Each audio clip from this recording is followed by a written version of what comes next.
ఈరోజు మన గవర్నమెంట్ ద్వారా బెడ్షీట్స్ పంపిణీ చేయడానికి ఇక్కడికి విచ్చేసి మిమ్మల్ని అందరినీ కలుసుకోవడం చాలా సంతోషంగా ఉంది. అలాగే పెద్దలందరూ కూడా చెప్పారు,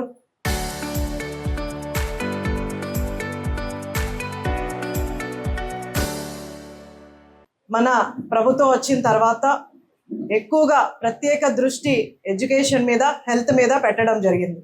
ఎందుకంటే మనందరికీ కూడా తెలుసు ఎడ్యుకేషన్ ఎంత ఇంపార్టెంటో.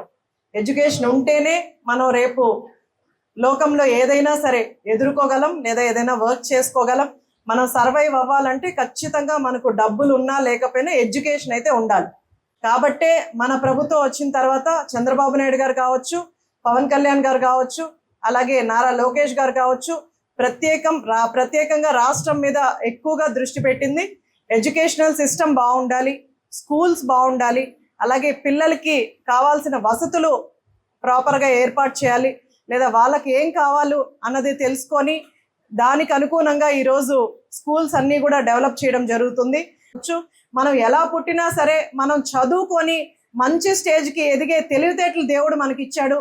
దాన్ని యూటిలైజ్ చేసుకొని మంచి స్థాయికి వచ్చి, మీరు కూడా పెద్దలు ఎవరో చెప్పారు, మీరు డాక్టర్స్ అవ్వండి, ఎమ్మెల్యేస్ అవ్వక్కర్లేదని. కానీ అవ్వాలి. పొలిటికల్గా కూడా మనం ముందుంటే మనం రాష్ట్రానికి మన ద్వారా, మనము సొసైటీ ద్వారా ఈరోజు చదువుకోగలుగుతున్నాం, లేదా ఒక స్టేజ్కి రాగలుగుతున్నాము. రేపు మనం తిరిగి సొసైటీకి ఏదో ఒకటి ఇవ్వాలి. పొలిటికల్గా మనం సర్వీస్ చేయగలం.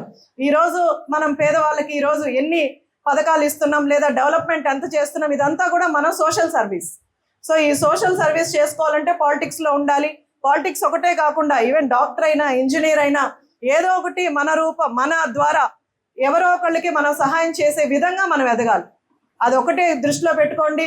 గతంలో లేడీస్ అంటే చదువు అయిపోయింది, పెళ్ళిళ్ళు చేసేసుకున్నామా, ఇంట్లో ఉన్నామా, అలా కాకుండా కొంతవరకు మనం చదువుకున్న దానికి మనం కొంచెం ఉద్యోగం చేసో, లేదా బిజినెస్ చేసో, లేదా ఇంకేదన్నా ఫీల్డ్స్లోకి వెళ్ళి మనం సొసైటీకి కొంతవరకు ఉపయోగపడి తర్వాత మన పర్సనల్ లైఫ్ మనం చూసుకునే విధంగా మీరందరూ కూడా ఎదగాలి. ఇక్కడ ఉన్న వాళ్ళందరికీ కూడా మరొకసారి ఆల్ ది బెస్ట్ తెలియజేస్తూ, చక్కగా చదువుకోండి, మంచి మార్క్స్ తెచ్చుకోండి. రఫీ అన్న చెప్పినట్టు ఈరోజు 45 మంది 10th క్లాస్ పిల్లలు ఉన్నారు. అందరికీ కూడా 500 రావాలని మనస్ఫూర్తిగా కోరుకుంటున్నాను.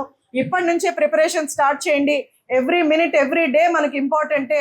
ఏ రోజు మీరు నెగ్లెక్ట్ చేయకుండా ప్రతిరోజు చదువుకునేలా ఉంటే ఖచ్చితంగా మనం అనుకున్నట్టు మీ అందరికీ కూడా 500 అబోవ్ వస్తుంది. అందరికీ కూడా మరొకసారి ఆల్ ది బెస్ట్ తెలియజేస్తూ, మీకు ఎలాంటి సమస్య ఉన్నా సరే ఇక్కడ టీచర్స్కి కానీ, లేదా నాకు కూడా, నేను కూడా కాన్స్టిట్యున్సీలోనే ఉంటాను, ఏదైనా ఇష్యూ ఉన్నా సరే మీరు రండి. అలాగే మీ చదువుతో పాటు మీరు ఫిజికల్ ఫిట్నెస్ కూడా నేర్చుకోవాలి. మనకు రేపు సొసైటీకి వెళ్ళిన తర్వాత మీరు ఎలా ఎదుర్కోవాలి ప్రాబ్లమ్స్ అన్నది కూడా, మెంటల్ స్టెబిలిటీ, ఫిజికల్ స్టెబిలిటీ కూడా ఇప్పటి నుంచే మీరు బిల్డ్ చేసుకొని బయటికి రావాలి. మీ అందరికీ కూడా ఆల్ ది బెస్ట్ తెలియజేస్తూ థ్యాంక్ యూ.